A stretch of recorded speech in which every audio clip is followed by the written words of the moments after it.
You all right? Just making sure you're okay, okay? Oh, yep.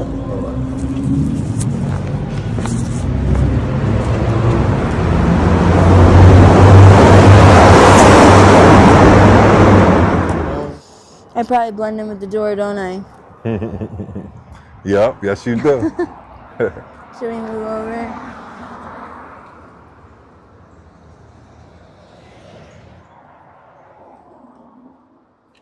Okay. Yeah. Hello, Laekin. Hi. It's very nice to see you again. You too. You're speaking with USA Fox. Welcome to the channel once more. I'm here to give a voice to the voiceless. For the people who haven't seen your last interview, can you let them know where you're from and how old you are? I'm from Limerick, PA, which is in Montgomery County, about an hour away, and I am 34 years old. 34 years old. Okay, okay. How long ago was our last interview? You remember? Probably about 2 months ago. 2 months ago. Okay, Yeah, I okay. feel You like get it any was like feedback June-ish. from it? Anybody see it? Actually, my one friend, he did tell me just recently, about like a week and a half, 2 weeks ago, he was like, I saw your interview. I was like, you did? He was like, yeah, it was on, I think he said TikTok or Instagram or whatever. And I was like, damn, that's crazy. I don't know, I didn't think anybody actually like see it. Yeah. I know No. people are gonna see it, but like my people. Have you had any family members reach out to you since last time I saw you? No. No, My not at family's all. not really into the social media thing. Okay. So what's life like? What's life been like since the last time I seen you? It's kind of like living in a fishbowl. I guess an aquarium, because there's more stuff going on. But yeah, it's like the same thing every single day. But then at the same time, out here, you see something every single day that will surprise you. Like, just when I think I have seen it all and I can no longer be surprised, I get surprised every day. And I think that's part of the lore of Kensington too. Can you give an example of something you seen? Oh God, can I give an example of something? Yeah. Yeah. I've seen people being jumped with poles. I've seen people with like wounds all over their bodies with maggots in them. I've seen people getting robbed all the time. And then you see some cool stuff. Like, I seen this guy one time, he was riding his bike, and he had one foot on the seat of the bike and another foot in the middle of the handlebars. And he was just cruising down the Ave, and I'm like, how is he going to get down from there? There's people out here that do, like, crazy stuff. Like, my friend just got hit by a car the other day, so I've seen that, too. Is it a person in a wheelchair? No, he was Okay. walking his bike in the bike lane, and the guy hit him. So his hat went flying, his bike got all mangled. He was okay, other than he couldn't remember anything. He couldn't remember we were hanging out or walking or even getting hit by a car. No major injuries, huh? But yeah, he was okay other than that. That's But then crazy. the guy that was driving was screaming at him.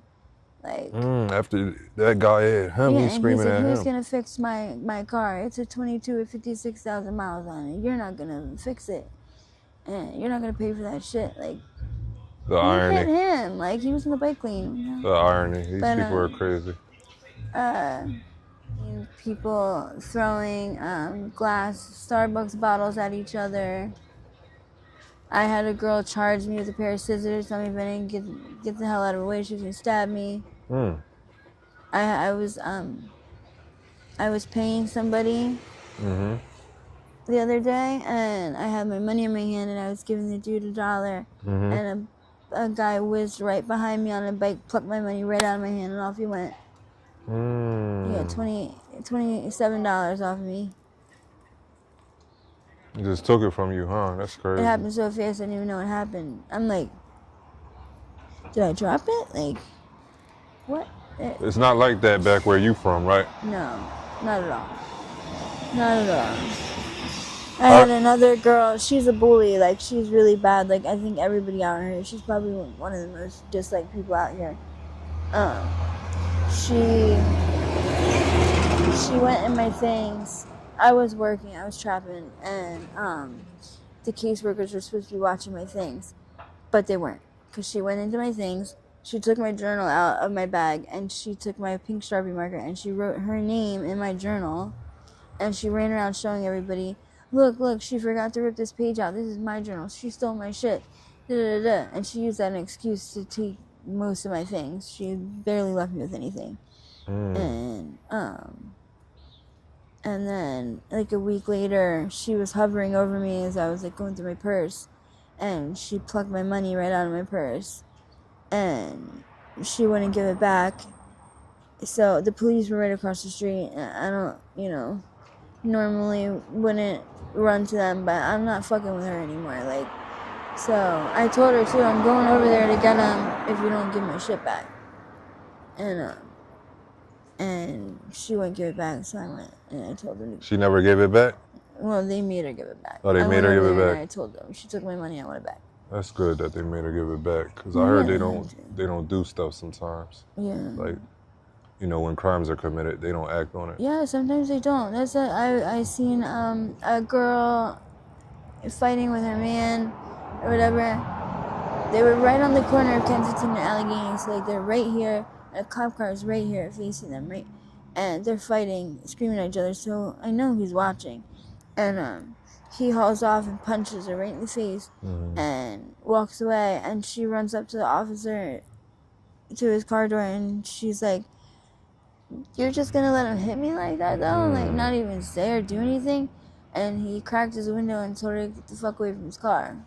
I guess you got some good cops and some bad cops, you know? Yeah, that was bad. Is that your phone or my phone? Oh, it's my phone. 1 second. So is trapping the only way you accumulate money, or how else do you earn income? Pretty much like anything.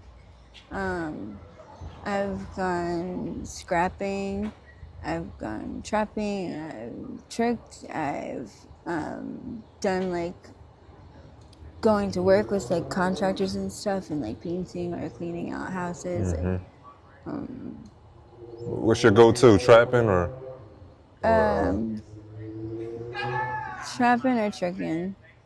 Tricking. Yeah, one of the two. How much are you making daily? It depends. Like the other day I made like $160 in like 3 hours. Is that like trapping or tricking? Just doing dates. On dates. And it was easy money too. Like the first 2 dates, I didn't even do anything. I never even touched them. Well, like, what do you mean by like didn't do anything? How do your dates go? Like I get picked up a lot, and like guys will just be like, "Look, I'll give you $20. I just want to see your butt."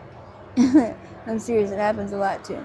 Or like they'll say they just want to look at me while they please themselves or whatever. Easy money. So, but it actually happens a lot. So. Do they ever request creepy fetishes or anything like that? Not out here, honestly. I haven't come across anything too crazy out here. One time, it was just a discussion online, like, because I was on the ads. This guy wanted me to strip him naked like I was a CO and he was a inmate. And then he wanted me to put him in a spiky dog collar with a leash and walk him over to a dog bowl filled with actual dog food. And take my foot and shove his head into the bowl with my foot and call him like whatever derogatory names I can come up with for $350. But I didn't do it. I couldn't do it. I told him I was really sorry for whatever happened in his life to make him feel like he needs to be treated like that. But I won't condone the behavior. You're a good soul. I Not couldn't. doing those things for money, you know. Yeah. And I told him that I'm here to talk to him if he ever needs to talk about it. And you offering him I advice. thought it was terrible that you want to be treated like that. And I just feel like that really stems from something traumatic that he's not talking about. And nobody probably ever offered him the opportunity. Have you ever had any bad dates out here? Yeah, I had a couple. For the most part, I've been like really lucky. But I don't do any dirt. Like, you know, a lot of these girls will try to finesse or hustle them or take their money and run and all that stuff. Like, I do what we've agreed upon doing. Right, you get the job done pretty much. I do my end, vice versa. I don't need any looking over my shoulder. I'm just not that kind of person anyway to do stuff like that to people. But I also don't want all the BS that comes with it. Like, you don't know what these people are capable of or who they know or what they'll do to you. And I don't want to find out. So, but yeah, I had one date. I didn't want to go with him for the night because I didn't like how he treated me during the date that we had. And he pushed me out of the car, and I had my hands around my knees, and he pushed me out of the car and took off. We were behind the Petco at Aramingo. So I'm like close to the intersection on the ground like that. So people seeing you with your pants to your knees pretty much. Yeah, and they didn't even stop and ask if I was okay.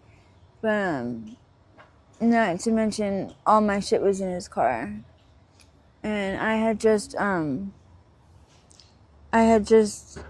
acquired a bunch of shit that someone stole from me. I went over to my friend's house and I saw all my shit in his basement. I'm like, this is mine and that's mine and this is mine and that's mine. I had iPad, jewelry, my phone. Like, yeah, I had some valuable things in there, and he pushed me out the car and took off. That was the worst one. What would you say are like the best clients? The ones that are quick, respectful, and pay you well. So. Is that like typically older men or like what race typically also? You know, I honestly can't say that it boils down to any race or age. Honestly, I've had young bulls pay me really well and treat me really well. I've had old heads pay me really well and treat me really well. I've had men of every race. I will say the ones that do try to cheapskate you the most are the Spanish guys. A lot of them will, like, you know, offer you $10 and shit like that, and that's not me. I will never be desperate enough to accept $10 for a date. I can't bring myself to do it. As far as the young bulls, how old do those men be?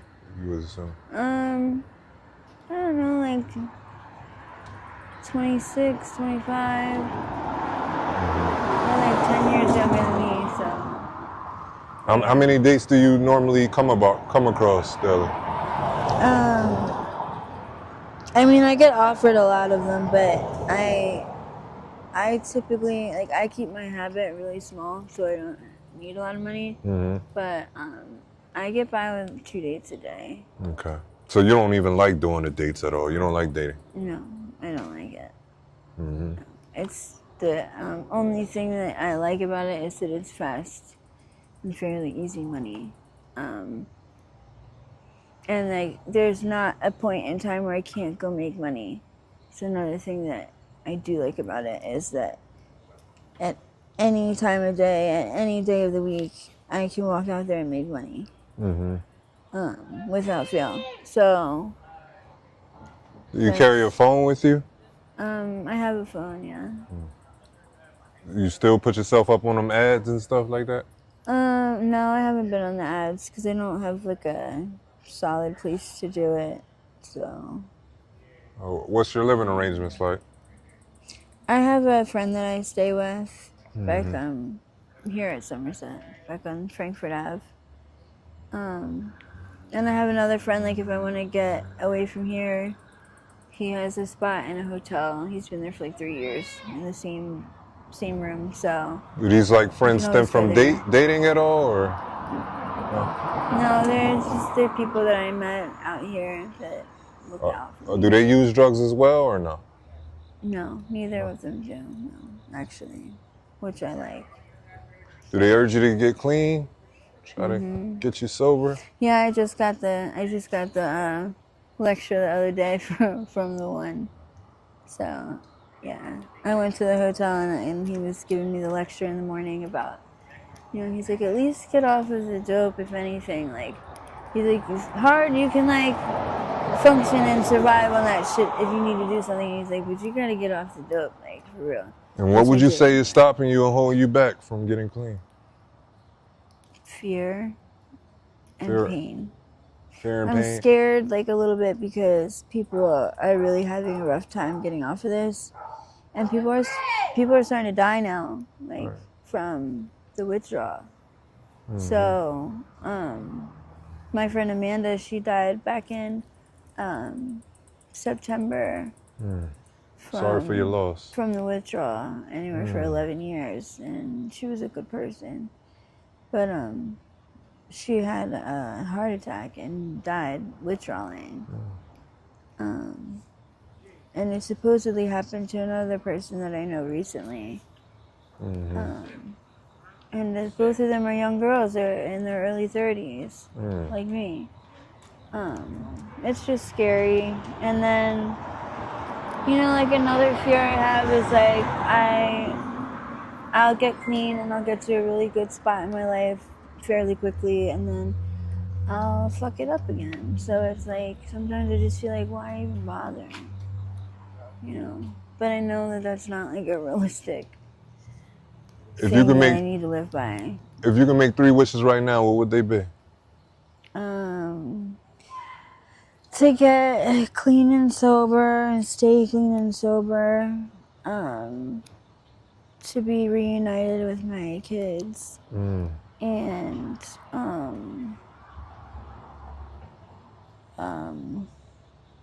to be able to help others.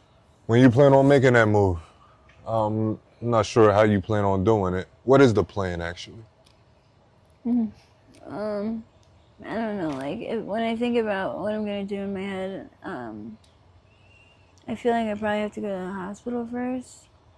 I've been hearing that they've caught up on how to treat this and everything. So maybe not all of them, but some of the hospitals have. So going to one of those places and getting off of it, and then going to rehab from there. You have to, because you see they putting samples out, right? And people don't even know what the samples are. Right. They obviously testing their drugs, and you don't know what's in the drug supply. So the drugs are changing every day too. They are changing every day. I know they are, because I can tell. Starting to see people with hunchbacks and stuff, and their neck is all, disfigured. We were just talking about that today. Why everybody's L-shaped. Everybody's shaped like an L, and they get stuck like that. I got 2 more questions. What advice would you give a youth out here ripping and running the streets? What would you tell them? To get out of them, to think about your dreams and aspirations and chase them instead of chasing the streets, because there really is no love out here. No love that's going to carry you anywhere but jail, rehab, or death. So, think about what you like doing, what you love to do, what you want to do, and immerse yourself in it. Are you afraid to die, Laekin? Honestly, not really. I know my Lord and Savior, so, I don't really fear it too much. I'd like to thank you for your time once more, Laekin. You've been a wonderful interviewee for me. Thank you. I'm glad you're still alive and you're still breathing, and I'm praying for you. I'm praying for you to get clean and get up out of this misery. Thank 'Cause you. I know you're tired of it. I know you are. Yeah. God bless you, Laekin. Thank you.